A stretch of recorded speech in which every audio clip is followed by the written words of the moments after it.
bahwa Gibran cacat administrasi sebagai calon wakil presiden, oleh karenanya tidak dapat dilanjutkan atau dilantik. Kan itu yang jadi permasalahan. Kalau itu ada perintah putusan pengadilan sedemikian, maka yang mungkin yang harus dilantik adalah Prabowo, ya kan? Tapi ini Jokowi tinggal 10 hari lagi untuk turun jabatan, masih ada rakyat yang meminta dia turun. Iya. Ya kan gitu loh. Dan ada lagi yang paling menyedihkan. Ada kelompok masyarakat menyatakan begitu Jokowi turun harus diproses hukum dan diadili. Artinya adalah bahwa Jokowi meninggalkan jejak yang tidak baik terhadap masyarakat, khususnya mungkin terhadap perilaku dia 5 tahun belakangan ini.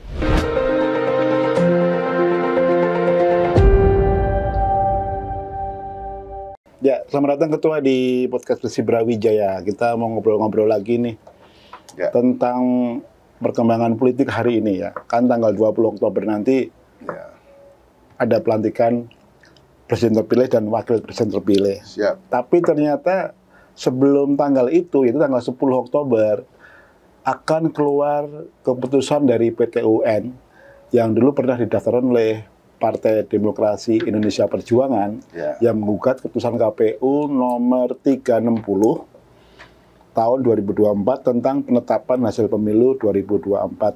Ya. Itu gimana ya? Kira-kira bisa membatalkan, mengganggu tanggal 20 nggak nanti ya? Ya, seperti yang saudara sampaikan tadi, bahwa betul PDIP mengajukan gugatan ke Peradilan Tata Usaha Negara tentang keputusan KPU yang menerima Gibran sebagai calon wakil presiden. Itu didaftarkan awal bulan April tahun 2024. Nomor perkaranya 133-2024-PT UN-Jakarta.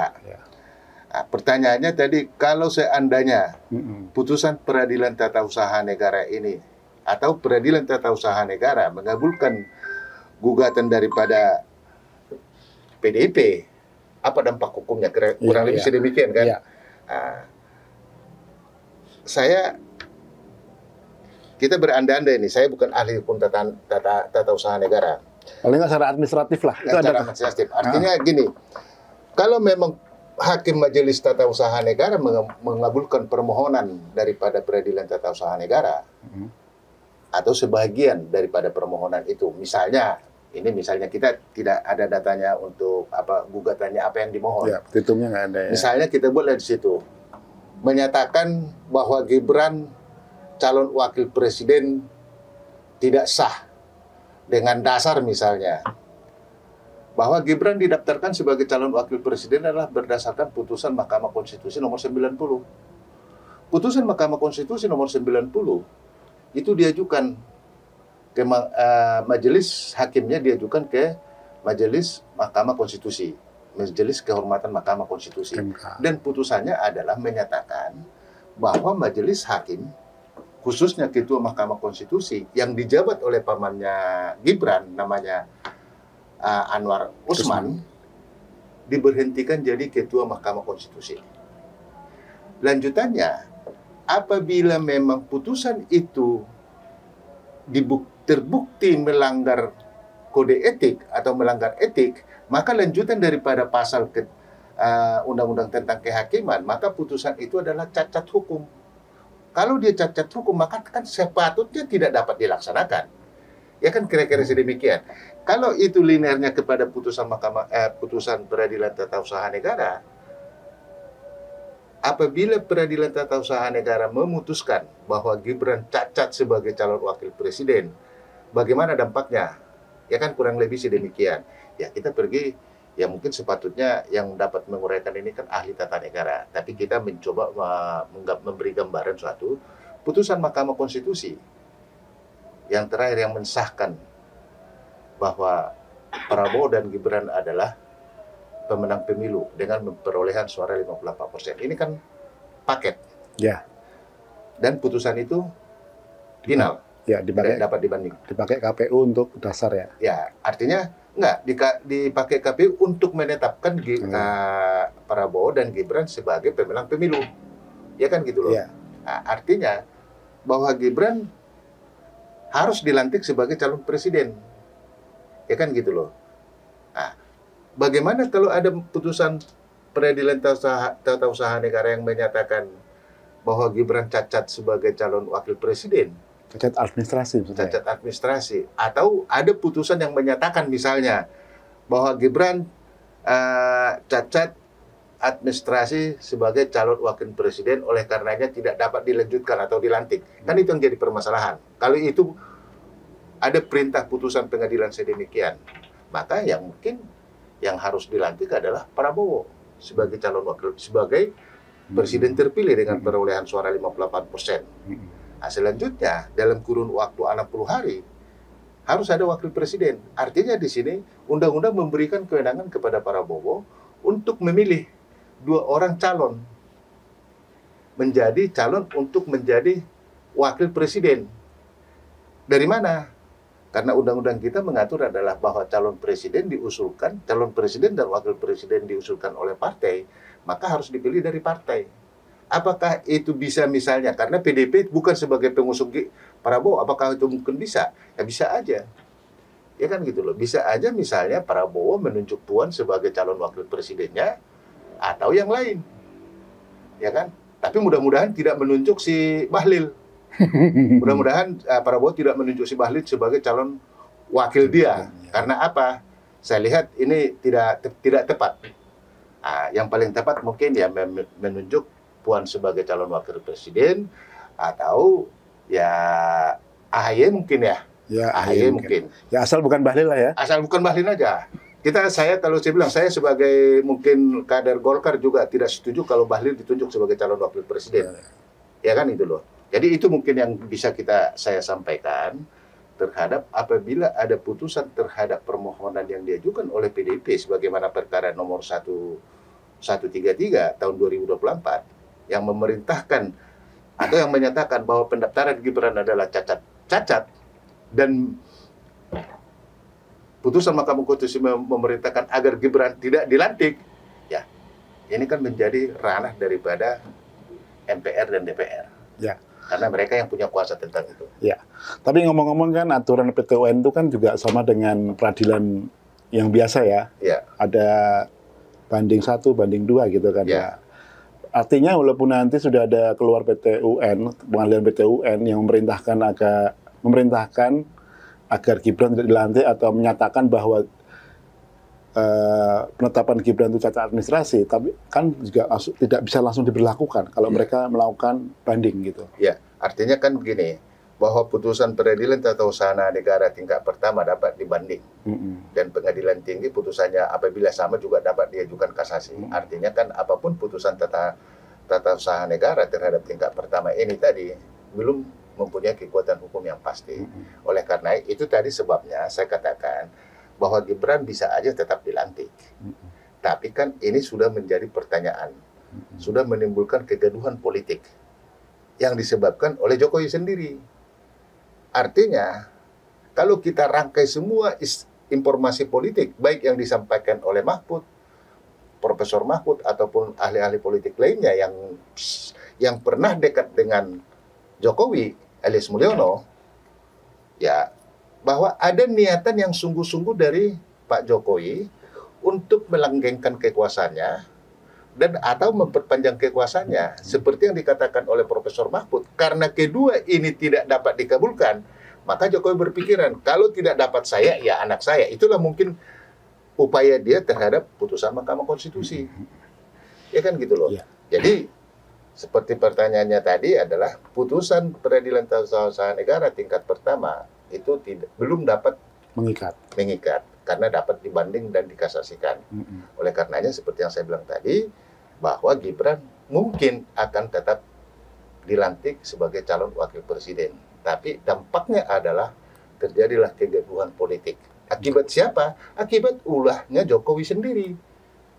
Ya kan gitu loh. Ini sebenarnya adalah hukuman bagi Jokowi. Artinya dia memaksakan kehendak kepada rakyat banyak, kurang lebih sekitar 270 rakyat Indonesia. Dia paksakan kehendaknya agar Gibran bisa sebagai calon wakil presiden. Ya. Ini kalau kita ngomong dengan relasinya dengan konstelasi politik. Ya. Seandainya pun nanti keluar PT UN yang menyatakan Gibran cacat administrasi, ya. Ya. Otomatis nanti kan bola sebenarnya ada di tangannya Prabowo dan MPR ya. Ya. Ya. Apakah mungkin nanti misalkan, wah ternyata MPR bersepakat dengan DPR setelah dilantik, Ya. itu mengganti Gibran. Karena kan ada alasan-alasan tertentu itu. Ya. Bisa aja. Ini mungkin salah satu alasan dilakukan sidang istimewa MPR atau apalah namanya untuk mengimpeach daripada Gibran. Contoh misalnya ini menarik yang Anda katakan itu tadi. Mengingat satu, Ketua DPR dijabat oleh Puan Maharani dari Partai Demokrasi Indonesia Perjuangan. Ketua MPR. Ketua MPR dijabat oleh Sekjen Partai Gerindra, Muzani. Ya. Muzani, iya kan? Ya. Sedangkan pemenang, kalau DPR adalah pemenang pemilu, itu tepat. Ya. Tapi kalau Muzani, kan urutan nomor 2 kan Golkar. Ya. Kok bisa jadi ketua MPR-nya adalah dari Gerindra? Kita tidak tahu ini. Ya, ya. Siapa yang mengatur strategi ini? Artinya di sini bisa saya katakan bahwa Pak Jokowi sudah tidak punya pengaruh. Bisa kita bilang, mungkin juga ke Luhut Binsar Panjaitan dia sudah pekong, mungkin juga ke Bapak Prabowo dia juga sudah pekong. Tapi yang pasti kita rakyat Indonesia harus secara bersama-sama menyatakan menolak Gibran sebagai calon wakil presiden. Saya harus katakan itu. Ya, tapi menarik juga kan kalau kita bicara pemenang pemilu dan partai yang tidak mendukung pemenang pemilu, itu PDIP dan Gerindra. Kalau seandainya mereka nanti bersatu, gitu kan, sangat mungkin Gibran itu akan di-impeach atau tapi kita juga melihat Golkar. Apakah Golkar juga akan secara militan membabi buta untuk membela Gibran? Kadang kan dulu kan Gibran dicalonkan oleh Golkar. Betul. Sekarang gini, kalau kita pergi kepada Golkar, sekarang ketua Golkar adalah Bahlil. Sepatutnya juga kita pertanyakan, apakah Bahlil ini berakar di Golkar atau tidak? Punya pengikut atau tidak? Dan bagaimana Bahlil itu bisa jadi ketua umum Golkar yang bisa menyingkirkan Airlangga? Sedangkan sebelum dia terpilih jadi ketua Golkar, dia sudah mendengung-dengungkan bahwa dia kelak akan menjadi ketua Golkar. Dan di suatu pertemuan para menteri pernah dia sampaikan ini, yang dia ambil kursinya Airlangga. Kursi Airlangga aja saya ambil, katanya begitu kan. Yang ketawa itu Ibu Sri Mulyani dengan Retno Ulan toh. Artinya di sini, dan bisa kita bilang, apakah Golkar dapat melakukan suatu perlawanan terhadap ini? Saya mengatakan belum tentu. Begitu Jokowi mungkin turun, mungkin terjadi aja gejolak di Golkar, kita tidak tahu. Karena mengingat apa? Mengingat, ya seperti yang kita bilang itu tadi, Bahlil itu kan tidak mengakar di Golkar. Ya kan? Beda dengan misalnya seperti siapa itu, si Tanjung itu. Akbar Tanjung. Bukan Akbar Tanjung, yang satunya lagi. Yang bekas salah satu ketua DPD Golkar. Ya kan gitu loh. Dan yang lain-lain. Ya kan gitu. Itu kan mengakar di Golkar. Nah, itu loh. Jadi beda dengan ini. Jadi kalau dibilang apakah Golkar dapat melakukan perlawanan apabila dilakukan suatu impeachment terhadap wakil presiden? Menurut hemat saya tidak. Ya karena mengingat dulu kan cawapres ini kan dicalonkan oleh Golkar gitu. Ya betul. Ya itu yang kita bilang. Apakah Golkar mencalonkan Gibran dulu atas kemauannya sendiri, atau ada unsur paksaan di dalamnya? Ini akan terurai setelah Jokowi turun, akan terbongkar setelah Jokowi turun. Semuanya itu akan menjadi terang benderang apabila Jokowi telah turun jadi presiden. Ya kan gitu loh. Tidak bisa kita ingkarin isu yang beredar di masyarakat bahwa Jokowi mempergunakan kekuasaannya untuk menyandra para ketua partai. Syukur alhamdulillah PDIP tidak tersandra gitu loh. PDIP konsen tetap penegakan demokrasi, penegakan konstitusi, penegakan hukum. Itu yang harus kita acungin jempol kepada Ibu Mega dan PDIP. Ya. Tapi kalau ngomong ini kan pesannya kemungkinan ya tadi ya. Kalau seandainya PTUN seperti ini, bisa jadi seperti ini. Tapi kalau kita ngomong juga kekuatan atau pengaruh Jokowi menjelang tanggal 20 ini kan sudah terlihat semakin melemah gitu Ya. ya, makin melemah. Terutama sejak revisi Undang-Undang Pilkada itu kan kelihatan sekali artinya udah kayak benar-benar lemdak lah Jokowi. Ya. Nah, tapi yang aneh di sini ya, menjelang Jokowi mau turun ini justru orang kayaknya tidak terlalu antusias atau kehilangan gitu. Ya, ini yang kita bilang ya. Tadi saudara singgung tentang perubahan Undang-Undang Pilkada misalnya itu. Dan popularitas Jokowi atau pengaruh Jokowi itu langsung anjlok. Itu erat kaitannya dengan putusan Mahkamah Konstitusi nomor 60. Ya. Gitu, yang merubah Undang-Undang Pilkada. Dan sempat dilakukan mau perubahan Undang-Undang Pilkada itu. Disitulah masyarakat demo, mahasiswa demo, dan cara segala macam. Akibatnya DPR menunda atau membatalkan perubahan Undang-Undang Pilkada. Mulai dari situlah popularitas atau pengaruh Jokowi sudah anjlok. Ya kan gitu loh. Nah, jadi oleh karenanya yang paling menyakitkan lagi ya, seperti yang Anda sampaikan tadi, Jokowi tidak kurang lebih sekitar 2 minggu lagi akan turun. Atau sekarang bisa kita bilang kurang dari 2 minggu. 13 hari, 13 hari lah ya. 11 hari Pak. Nah, tapi gelombang masyarakat untuk menolak Jokowi turun itu masih tetap ada. Gelombang mahasiswa, gelombang masyarakat sipil dan segala macam menuntut agar Jokowi turun. Dan ada lagi yang paling menyedihkan. Ada kelompok masyarakat menyatakan begitu Jokowi turun harus diproses hukum dan diadili. Artinya adalah bahwa Jokowi meninggalkan jejak yang tidak baik terhadap masyarakat. Khususnya mungkin terhadap perilaku dia 5 tahun belakangan ini. Khususnya punya niatan yang memperpanjang jabatannya, punya niatan untuk meminta 3 periode. Masyarakat mulai tahu karakter sesungguhnya daripada Jokowi. Ya kan gitu loh. Dan kedua, masyarakat tidak merasa kehilangan Jokowi turun. Ya, betul. Beda dengan zamannya SBY, zamannya Megawati, ya, zamannya B.J. Habibie. Ya. B.J. Habibie turun, tidak melanjutkan itu, tidak mencalonkan sebagai calon wakil presiden. Waktu itu kan karena pertanggungjawaban dia ditolak oleh MPR. Dan B.J. Habibie secara jantar mengatakan dia tidak akan mencalonkan sebagai calon wakil presiden. Rakyat pun merasa kehilangan. Dilanjutkan oleh Gus Dur, Megawati, dan SBY. Zamannya SBY, ada rakyat yang merasa kehilangan. Ya kan?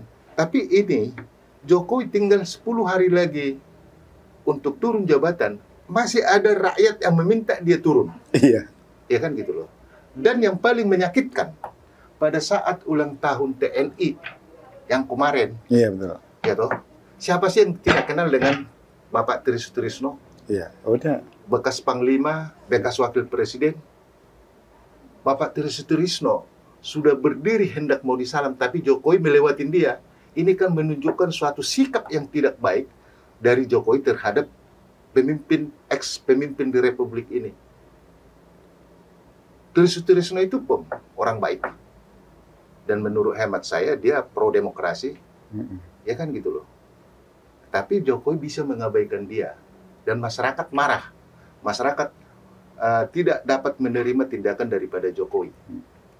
Nah, inilah yang membuat masyarakat semakin tidak mencintai Jokowi. Saya tidak bisa ngebayang apabila Jokowi sudah turun, apa yang terjadi. Ya. Ya kan gitu loh. Ya. Jadi kalau seperti petisi Brawijaya tetap akan bergerak penegakan hukum dan demokrasi. Siapapun presiden yang akan memimpin Republik ini, petisi Brawijaya tetap penegakan hukum dan demokrasi. Gitu. Kita akan tetap menghormati demokrasi tumbuh di Indonesia setelah adanya reformasi tahun 98. Kita pun di situ. Ya, jadi petisi Brawijaya mendukung nggak ini kalau ada pengadilan untuk Jokowi nanti? Ya. Kalau dibilang apakah petisi Brawijaya mendukung proses hukum terhadap Jokowi? Mungkin salah satu kita menuntut, petisi Brawijaya akan menuntut dilakukan proses hukum terhadap Bapak Jokowi, terhadap anak-anaknya, dan terhadap kuliah-kuliahnya. Ya toh? Khususnya mungkin orang-orang yang bazar-bazar dia. Salah satu misalnya ada menteri yang menjadi bazar dia. Masa bazar bisa jadi menteri? Ya kan gitu loh. Ya kan? Kita akan minta pertanggungjawaban hukum di situ. Jadi kalau pertanyaan Anda misalnya, apakah petisi Brawijaya setuju atau mendukung proses hukum terhadap Jokowi, ya seperti yang saya sampaikan tadi, Petisi Barauwijaya kita dirikan adalah salah satu penegakan hukum dan demokrasi. Oleh karenanya, tindakan proses hukum terhadap Jokowi dan keluarganya, Petisi Barauwijaya ambil bagian di dalamnya. Karena kan sekarang ini masih orang menggunakan pepatah Jawa itu, mendem jero mikul dhuwur pemimpin yang sudah lengser itu kan. Ya. Ya artinya itu kan ya kalau pemimpin sudah lengser ya nggak usah diganggu lagi. Ya. Tapi sebenarnya menurut Prof. Mahfud mengatakan bahwa tradisi untuk mengadili presiden sudah ada di kita. Ya. Ingat zaman Pak Harto pernah diadili Ya, betul. juga. Tapi karena alasan kesehatan akhirnya tidak. Ya. Bukan berarti kita itu hukum kita tidak menutup untuk itu ya. Ya. Hukum kita tidak pernah Menutup ya. tidak ada mengatur pemimpin yang sudah lengser tidak bisa diproses. Tidak ada hukum kita yang mengatur itu. Yang Anda sampaikan tadi itu kan salah satu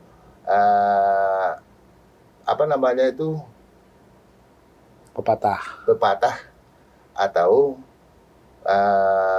tradisi di kalangan masyarakat tertentu. Ya. Gitu.